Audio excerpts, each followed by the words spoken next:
네, 앞서서 이제 1장 3절을 설명드리면서 데살로니가전서 1장 3절을 설명드리면서 믿음의 역사라는 단어를 통해 그 역사라는 단어가 에르곤이다라고 설명을 드리고 그것이 그 믿음이 행동으로 나오는 것을 강조한다. 이 말씀을 드리면서 그 행동이 뭔가를 로마서 야고보서로 비교를 해 드렸습니다. 그런데 이 1장 3절에서는 그 믿음의 역사만 강조하는 게 아니라 믿음, 소망, 사랑 중에 소망과 사랑에 대해서 이야기를 합니다. 그래서 이제 덕목이 이제 믿음의 행위, 사랑의 수고, 소망의 인내를 하라라고 하는데요. 그래서 믿음과 행위는 하나다라는 것을 믿음의 역사라는 단어가 표현을 해줍니다. 그리고 사랑의 수고, 사랑은 감정이 아니고 섬김이다. 이런 부분을 이야기하고요. 그리고 마지막으로 소망을 이야기합니다. 그래서 소망이란 인내를 가능하게 하는 것이다. 그래서 그냥 참으면 세상에 어떤 돌을 닦는 것과 마찬가지죠. 근데 우리는 그리스도로 인한 소망, 복음에 대한 소망 때문에 인내를 하게 되는 겁니다. 사도 바울이 이 데살로니가 교회의 성도들을 칭찬하는 거예요. 믿음과 사랑과 소망에 충성스럽다. 이렇게 하는 겁니다.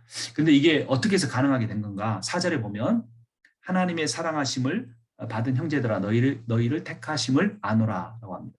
이 택하심은 예정이죠. 예정도 우리가 참 혼동하는 게 많습니다. 예정에서 중요한 것은 시간 개념이 아니에요. 시간 개념으로 접근하니까 자꾸 착각하고 하나님이 택하셨으면 전도할 필요가 있느냐 없느냐 이런 생각을 하게 되는 겁니다. 예정에서 중요한 것, 택하심에서 중요한 것은 하나님의 주권입니다. 그러니까 예정의 내용만 강조하는 것은 바람직하지 않아요. 예정을 생각하면 누가 구원 받았느냐 못 받느냐 이런 식이에요.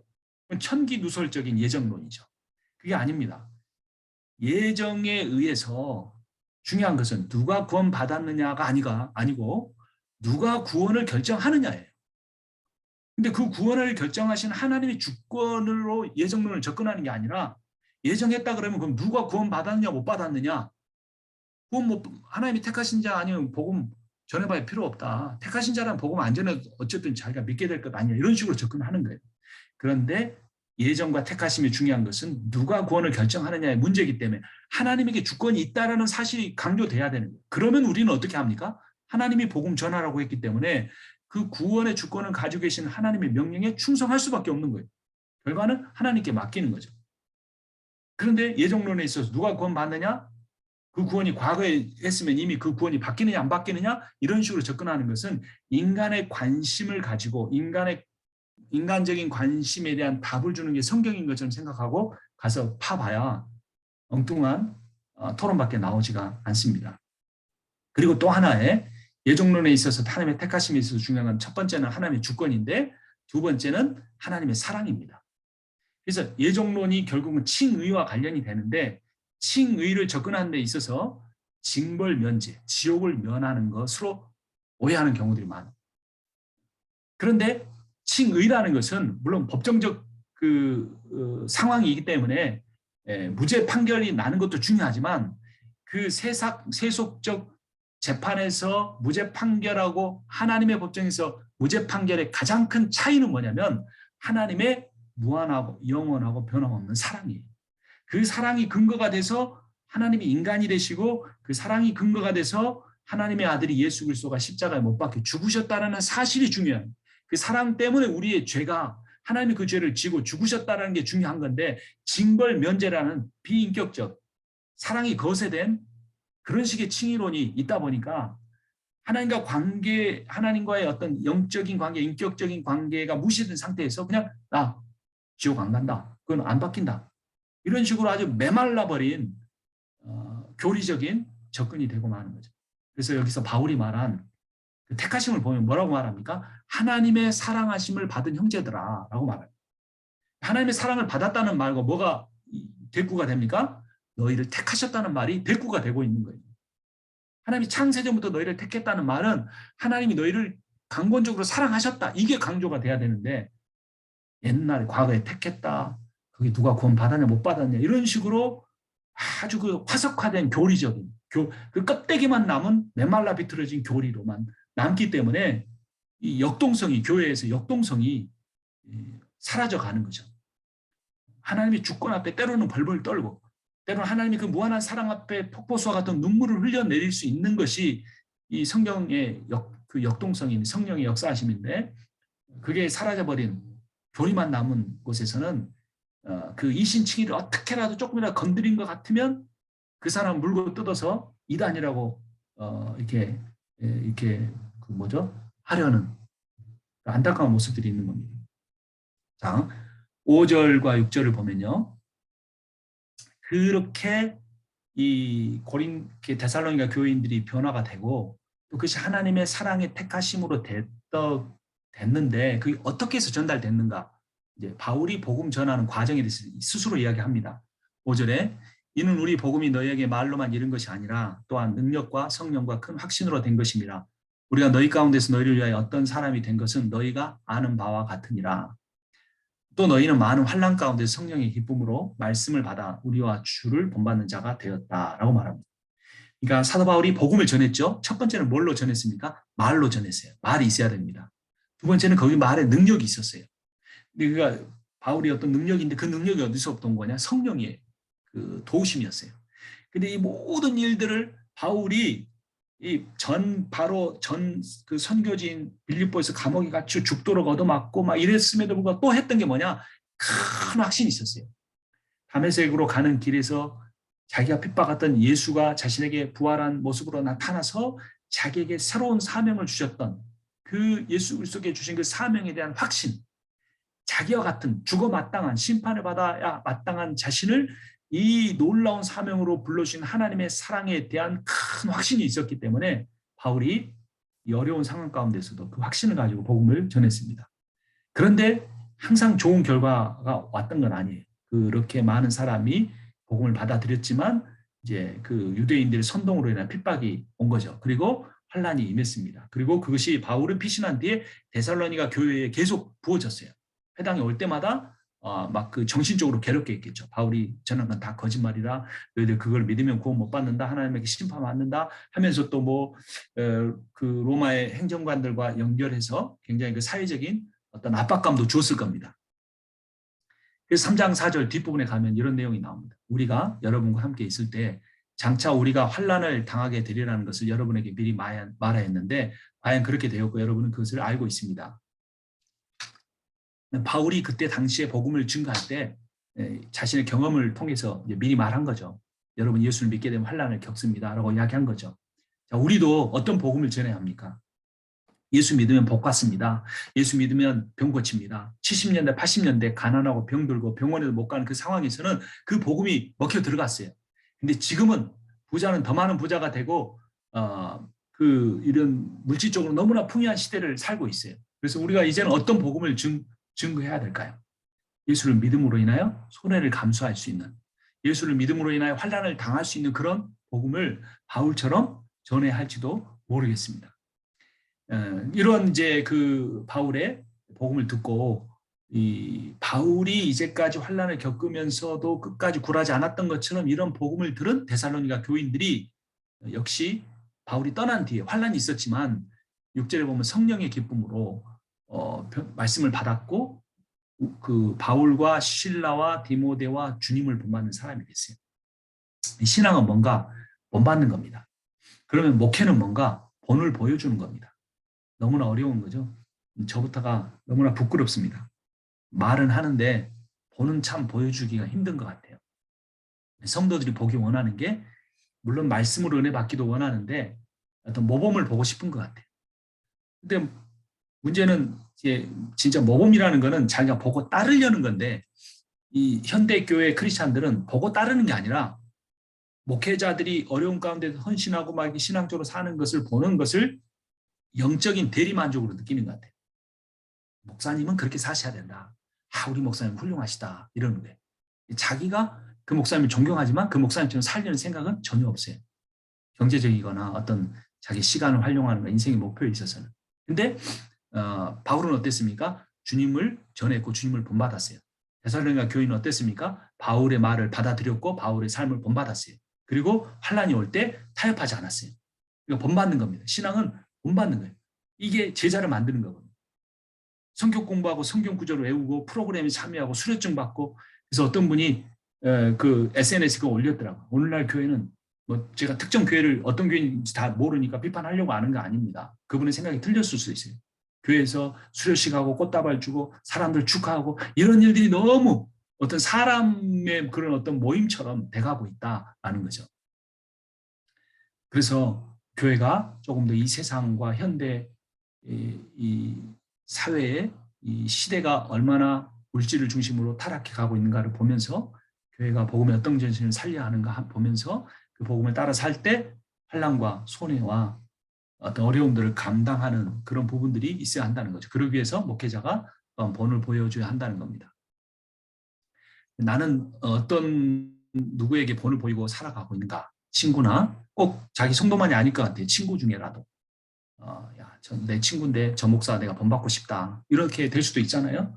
가족 중에도 뭐 자녀가 우리 아빠가 참 목사지만 아빠 이런 점 본받고 싶다. 뭐 이렇게 특정한 사람 중에 내가 본을 보이는 수 있는 사람 그런 사람이 있어야 된다는 거죠. 그걸 뭐 멘토나 멘티라고도 하고 코치나 또 뭐 이렇게도 하지만 그것도 상당히 프로그램화 된 것 같아요. 그런데 영적인 관계 속에서 우리가 도움을 주고받는 그런 일이 있어져야 될 것 같습니다. 그래서 내가 다른 사람에게 바울처럼 본이 되기 위해서 구체적으로 할 수 있는 일이 뭘까? 여러 가지 있겠죠. 기도하는 거 기억해주고 신방 가는 거, 선물하는 거, 편지 쓰는 거, 전화하는 거, 뭐 여러 가지 일들이 있겠습니다. 자, 그리고 이제 그 바울이 그 데살로니가 교회에 대한 칭찬을 합니다. 7절 보면요. 그러므로 너희가 마케도니아와 아가야에 있는 모든 믿는 자의 본이 되었느니라. 주의 말씀이 너희에게로부터 마케도니아와 아가야에만 들릴 뿐 아니라 하나님을 향하는 너희 믿음의 소문이 각처에 퍼졌으므로 우리는 아무 말도 할 것이 없노라. 그들이 우리에 대하여 스스로 말하기를 우리가 어떻게 너희 가운데 들어갔는지와 너희가 어떻게 우상을 버리고 하나님께 돌아와 살아계시고 참되신 하나님을 섬기는지와 또 죽은 자들 가운데 다시 살리신 그의 아들이 하늘로부터 강림하실 것을 너희가 어떻게 기다리는지를 말하니 이는 장래의 노하심에서 우리를 건지는 예수시니라. 믿는 자의 본이 됐어요. 첫 번째, 우상을 버리고 하나님께 돌아왔다. 정말 쉬운 일이 아닙니다. 우상. 눈에 보이는 우상만이 아니죠. 성공, 명예, 재산, 직분 이런 거를 버렸다는 겁니다. 두 번째, 하나님의 아들 예수의 강림을 기다렸습니다. 이게 데살로니가 전서에만 아니라 후서에도 굉장히 중요한 주제였어요. 앞서서 말씀드렸죠. 데살로니가 시에 그런 어떤 잘못된 어떤 종말 사상이 있었기 때문에 바울이 그것을 계속 교정해 줍니다. 2장, 3장, 4장, 5장까지 계속 나옵니다. 이게 그 믿음의 역사와 똑같이 가는 중요한 두 개의 주제 중에 하나입니다. 그래서 데살로니가 교회의 재림 신앙은 그들이 당하는 환난과 깊은 관련이 있었어요. 근데 지금 이 데살로니가 교인들이 갖고 있는 신앙은 재림 신앙이잖아요. 근데 한국 교회 신앙은 뭔 것 같습니까? 비슷한 거예요. 재림 신앙은 별로 없어요. 뭐냐면 내세 신앙은 있습니다. 나 죽으면 천국 간다. 이건 굉장히 한국 사람들이 깊이 뿌리 박혀 있어요. 왜냐하면 기독교가 들어오기 전부터 불교에 이런 깊은 내세 사상이 있었기 때문에 극락과 지옥이라는 게. 이게 영향을 이미 받았기 때문에 그러니까 어떤 식이냐면 그거는 이 세상은 불타 없어진다. 그리고 우리 육신도 썩어 없어진다. 우리의 영혼이 어딘지 모르는 천당이라고 하는 극락이라고 하는 그런 어떤 유토피아로 떠나간다. 이거예요. 그러니까 이 세상이 좀 가난해도 병들어도 이 세상이 악해도 우리 너무 관여하지 말고 우리 정말 우리 교인들끼리 이렇게 잘 예수 믿어서 천국 가자. 그 천국에는 막 아름다운 집도 있고 거기에는 막 상도 있고 면류관도 있고 뭐 개털 모자 이야기도 주일학교에 나오지만 이 내세 신앙이 재림 신앙이 거의 없습니다. 예수의 재림을 바라고 그 예수가 이 땅에 오셔서 그 하나님 나라를 새하늘과 새 땅 가운데 이룬다는 것은 이사야서와 같은 그 구약의 선지자들이 내내 바라보는 것이고 그러한 사상을 가지고 와서 요한계시록에서 그 예수 그리스도의 복음과 이어서 그 예수가 그 구약의 그 새하늘과 새 땅의 그 하나님 나라의 사상을 어떻게 완성시키는지를 성경이 관통해서 말하고 있는데 우리는 그것을 다 거의 잘 생각하지 못하고 내세 신앙으로 뭉뚱그려가 다 헷갈리는 거예요. 그래서 낙원이 뭔지 천당이 뭔지 천국이 뭔지 하나님 나라가 뭔지가 혼동되고 있어요. 그런데 물론 데살로니가 교회 교인들도 재림 신앙이 이교로부터 영향을 받은 것이었지만 바울은 그 자체를 무시하는 게 아니라 그러한 그 문화적인 것을 이해하고 받아들여 주면서 복음에 근거한 재림 신앙, 강림이라고 표현을 하죠. 강림 신앙이 무엇인지를 이제 잘 가르쳐 줍니다. 그래서 이 전체적으로 이 7절부터 10절의 내용이 5절에서 6절은 이 복음 전파에 대해서 이야기하고 7절에서 10절은 결과. 그래서 이 사도 바울이 5, 6절에서 복음 전파한 결과로 어떻게 데살로니가 교인들이 삶이 바뀌었는지에 대해서 이야기하는 거예요. 그래서 전도가 어떤 그 모범을 보이는 성도의 삶으로 열매를 맺는 거죠. 그래서 빛이 비춰지는 게 복음 전파라면 소금의 역할을 하는 것은 이 어떤 그 공동체와 사회를 변화시키는 모습이 될 수 있습니다. 그래서 우리가 요즘 겪는 어려움이 무엇인가 한번 생각해 볼 수 있는 것 같습니다. 내가 그 일을 잘하고 있는 것도 중요하고 그 일의 성패에 얽매이지 않고 또 주님의 다시 오심을 기다리는 일도 중요할 겁니다. 데살로니가 교인들은 바울로부터 예수의 강림에 대해서 배우기도 했지만 그들이 환난을 받았기 때문에 더더욱 예수 강림에 대한 신앙이 뜨거워졌던 거예요. 그래서 바울이 그것을 바로 교정해 준 것입니다. 우리 역시 이 살아있는 동안 목회를 잘하는 일도 중요하지만 그 모든 것의 완성은 다시 오실 예수 그리스도께서 완성하신다. 이런 믿음. 아니 그것은 시간적으로는 미래적이지만 종말론적으로 당겨오면 이미 우리의 삶에서 실현된 거예요. 예수께서 완성하셨기 때문에 우리의 목회는 불완전하고 우리의 가정은 불완전하지만 예수께서 종말론적으로 완성하셨기 때문에 우리가 그 믿음으로 살면 완성된 자의 평안을 우리가 누리면서 샬롬을 누리면서 살아갈 수 있습니다. 그래서 우리가 요즘에 매달리고 고민하고 있는 문제가 뭔지 한번 생각해 봤으면 좋겠어요. 저도 그런 고민이 굉장히 많아요. 이게 말씀을 전할 때는 여기에만 다 몰입하지만 끝나고 날 때 또 공허함이 오고 하루가 지나면 또 여러 가지 고민들을 많이 합니다. 그런데 한번 스스로에게 질문해 볼 필요가 있어요. 내가 하고 있는 그 고민이 오늘 밤에 주님이 오신다고 해도 필요한 고민인가? 모든 문제를 이렇게 다 치환해 버리면 안 되겠지만 그 중요성에 있어서만큼은 그 고민을 하지 말라는 게 아니라 내가 그렇게 죽도록 고민해야 할 문제인가? 라는 것에 대한 질문을 해볼 필요가 있다는 거죠. 그래서 어떤 고민의 우선순위, 일의 우선순위를 우리가 정해볼 필요가 있습니다. 데살로니가전서 2장으로 가보겠습니다. 1절, 2절을 보면요. 형제들아 우리가 너희 가운데 들어간 것이 헛되지 않은 줄을 너희가 친히 아나니 너희가 아는 바와 같이 우리가 먼저 빌립보에서 고난과 능력을 당하였으나 우리 하나님을 힘입어 많은 싸움 중에 하나님의 복음을 너희에게 전하였노라. 그러니까 이제 그 아까 사도행전의 지도 보면서 봤죠. 빌립보 교회가 먼저 빌립보 교회에서 이미 사도 바울이 고난을 겪었어요. 그리고도 그래도 복음을 잘 전하고 또 이곳으로 온 겁니다. 사도행전 2장 16장 24절부터 보면 그가 이러한 명령을 받아 그들을 깊은 옥에 가두고 그 발을 착고에 든든히 씌웠더니 빌립보 교회의 상황입니다. 한밤중에 바울과 실라가 기도하고 하나님을 찬송하며 죄수들이 듣더라. 이에 갑자기 큰 지진이 나서 옥토가 움직이고 문이 곧 다 열리며 모든 사람의 메인 것이 다 벗어진지라. 그리고 나서 이제 결국 이제 간수가 두려워하는데 바울이 그에게 도망가지 않고 바울에게 간수에게 나타나서 간수가 놀라서 그를 영접하고 가족에게까지 가서 가족에게 이런 말을 합니다. 이르되 주 예수를 믿으라 그리하면 너와 내 집이 구원을 받으리라 하고 가지고 온 세례를 다 받죠. 그래서 바울과 실라가 가장 잘한 일은 많은 어려움을 겪으면서도 그 복음을 전하는 선교 사역을 포기하지 않았다는 사실입니다. 근데 제가 오해하는 게 있는 것 같아요. 당장에 이렇게 노력하는데도 열매가 없으면 오히려 노력한 거와 정반대의 어떤 현실에 부딪히게 되면 이게 하나님의 일이 맞는가라는 고민을 하게 되는 거예요. 근데 바울의 삶을 보면 늘 실패하고 얻어맞고 배신당하고 공격받고 이런 일들이었거든요. 그래서 우리가 어떤 포기하고 싶은 사역이 있는지 없는지 한번 살펴보고 그 이유가 무엇인지도 한번 살펴봐야 할 것 같아요. 그래서 그 이유가 하나님이 하지 말라고 하신 일이어서 그런 건지 아니면 내가 원하는 때에 원하는 만큼의 어떤 결과가 나오지 않기 때문인지 그걸 한번 잘 생각해 봐야 할 거예요.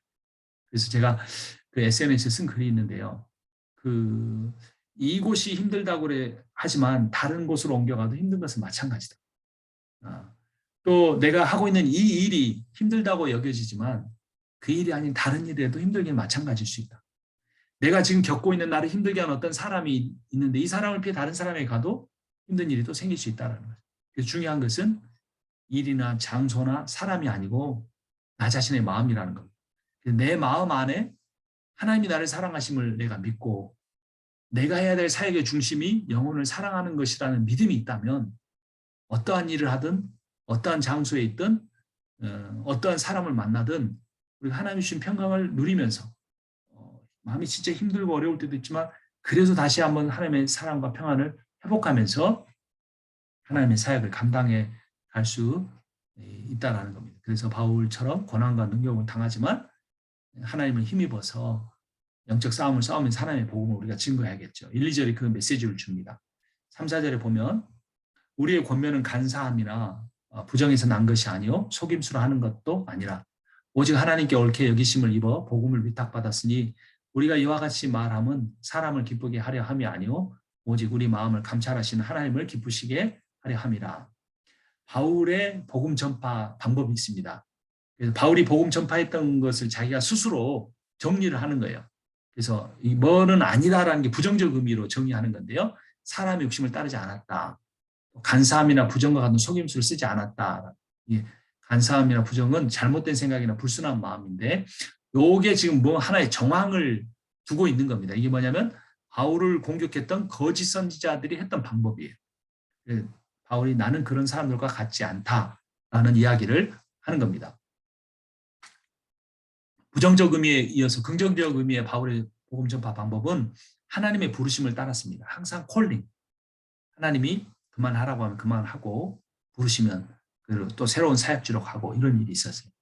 근데 저는 이 대목에서 정말 부럽기도 하고 하나님 앞에 조금 좀 서운한 거는 뭐냐면 바울은 저렇게 하나님의 콜링을 직접 봤잖아요. 환상도 보고. 근데 저는 하나님 앞에 기도해도 하나님이 A가 하나님 뜻인지 B가 하나님 뜻인지 잘 안 가르쳐 주시더라고요. 그래서 정말 기다리는 게 힘들다고 느껴질 때가 많은데 제가 어느 날 깨달은 게 있었습니다. 저는 하나님이 A를 선택해야 돼요, B를 선택해야라고 하는 어떤 결과를 하나님부터 얻고 싶은데 하나님의 관심은 네가 A를 선택하느냐 B를 선택하느냐는 결과에 관심이 있는 게 아니라 왜 A를 선택하려고 하느냐, 왜 B를 선택하려고 하냐 하는 동기, 어떤 모티베이션, 목적이 훨씬 더 중요하다는 거죠. 그래서 제가 하나님 앞에 하나님의 뜻을 구하기는 했지만 저의 동기 자체를 점검하는 일이 잘 되지 않은 상태에서 하나님을 묻는 거는 하나님을 약간 미신적으로 답 가르쳐 주세요. 이런 식의 접근이 많았다는 거죠. 그럼에도 불구하고 하나님이 답을 시원시원하게 주셨던 바울의 삶과 비교해 볼 때 아쉬운 게 있는 건 사실인 것 같아요. 제 믿음이 연약해서 그런지 모르겠지만 자, 그래서 바울은 하나님의 옳게 여기심을 입어서 그래서 세 번역에 이게 뭐라고 나냐면 하나님의 부탁을 받아. 이거 얼마나 멋진 표현입니까? 하나님이 직접 부탁하셔서 하나님 제가 하겠습니다. 이렇게 간 거죠. 근데 또 핵심 중에 하나는 4절에 하나님을 기쁘게 하라, 사람을 기쁘게 하라 이거죠. 사역의 중심에 사람, 이 사람이 성도가 될 수도 있고 사역자 자신이 목회자 자신일 수도 있겠죠. 누구를 기쁘게 하려고 하는가 이거를 이제 잘 점검을 해 봐야 하겠죠. 5절부터 12절을 보도록 하겠습니다. 5절에 보면 너희도 알거니와 우리가 아무 때에도 아첨하는 말이나 탐심의 탈을 쓰지 아니한 것을 하나님이 증언하시느니라. 또한 우리는 너희에게서든지 다른 이에게서든지 사람에게서는 영광을 구하지 아니하였노라. 여기 역시 부정적 의미죠. 7절까지 우리는 그리스도의 사도로서 마땅히 권위를 주장할 수 있으나 도리어 너희 가운데서 유순한 자가 되어 유모가 자기 자녀를 기름과 같이 하였다. 그래서 바울이 부정적으로 하지 않았던 거, 부정적 의미는 아첨하는 말, 탐심하는 모습. 앞에 구절들과 반복되죠. 탐욕을 부리지 않았다는 겁니다. 사람에게 영광을 구하지 않았고 사도의 권위를 주장하지 않았다. 7절 상반절까지 내용입니다. 그런데 이 사도의 권위를 주장하지 않았다는 말에 우리라는 복수형이 사용되죠. 우리가 1장에 살펴본 대로 바울뿐만 아니라 실라와 디모데가 공동 저자로서 있기 때문에 계속해서 그들의 한 복수로서 이제 등장을 합니다. 예, 부정적 의미가 그랬고요. 긍정적 의미에서는 바울이 어떻게 데살로니가 교인들을 목회했는가. 크게 보면 모성적 측면과 부성적 측면이 있었어요. 모성적 측면 7절을 읽어보면 우리는 그리스도의 사도로서 마땅히 권위를 주장할 수 있으나 도리어 너희 가운데서 유순한 자가 되어 유모가 자기 자녀를 기름과 같이 하였다. 그래서 유모가 자기 자녀를 기른다. 이게 안 맞죠. 유모는 자기 자녀를 기르는 사람이 아니니까. 근데 이 유모라고 하는 헬라어에는 그 어머니라는 뜻도 있습니다. 세 번역에는 어머니라고 돼 있어요. 어머니가 아이들을 돌보는 것처럼이라고 돼 있습니다. 어쨌든 모성적인 면이 강조가 된 거죠. 부성적 측면은 12절 읽어봅니다. 이는 너희를 부르사 자기 나라와 영광에 이르게 하시는 하나님께 합당히 행하게 하려 하심이라. 죄송합니다. 11절 읽어야 되죠. 너희도 아는 바와 같이 우리가 너희 각 사람에게 아버지가 자기 자녀에게 하듯 권면하고 위로하고 경계한다. 권면이나 경계는 아버지 같은 느낌이 드는데 위로는 어머니적인 건데 아버지에게 들어있어요. 그래서 우리가 아버지를 오해하지 않아야 할 것 같아요. 아버지도 위로도 해줘야 돼요, 자녀를. 그래서 바울은 이 모성적 측면과 부성적 측면을 다 가지고 있었습니다. 그래서 중요한 거는 바울이 데살로니가 교인들을 자기 자녀처럼 여겼다는 거죠. 그래서 바울과 실라는 부모의 마음과 태도를 가지고 교인들에게 복음을 전하고 양육했습니다. 생명이 생명을 낳는 거죠. 사랑이 사랑을 낳는 겁니다. 그래서 성도들을 대할 때 부모의 심정을 가지고 사역해야 하는데 제가 이제 캘리포니아 와서 개척한 지가 2년이 되는데 동부에서 6년 반 목회를 했었는데요. 제가 지나오면서 1년, 2년 지나면서 하나님께서 기도할 때 이전 교회를 위해서 기도할 때 하나님께서 저희 깨닫게 해준 게 있었어요. 그게 뭐냐면 제가 성심성의껏 목회를 하고 많이 인내하면서 목회를 하고 말씀에 온 힘을 다해서 목회를 했지만 기도도 열심히 했지만 한 가지 부족한 게 있었는데 그게 사랑이었더라고요. 일반적 의미의 목회적 사랑은 있었는데 특별히 저를 힘들게 했던 사람, 그 사람이 항상 힘들게 했다는 게 아니고 어떤 그 사건에서 힘들게 했을 때 내가 그것을 가지고 인격적으로 참고 인내하려고는 했지만 그 사람의 영혼을 깊이 사랑하고 그에게 더 가까이 가서 그가 그렇게밖에 할 수 없는 그 삶의 잘못된 모습을 고칠 수 있도록 사랑으로 아버지의 마음을 가지고 그 권면하고 어머니의 마음을 가지고 기르지는 못했던 것 같아요. 그래서 저에게 이 땅은 그게 아픈 상처처럼 올라올 때가 있습니다. 그래서 여러 가지 중요한 모습들이 있지만 이 바울이 목회를 볼 때 이 모성과 부성적 측면이 나에게 계속 있는지 점검을 해봐야겠다고 생각을 하게 됩니다. 우리 잠깐 쉬었다가 하도록 하겠습니다.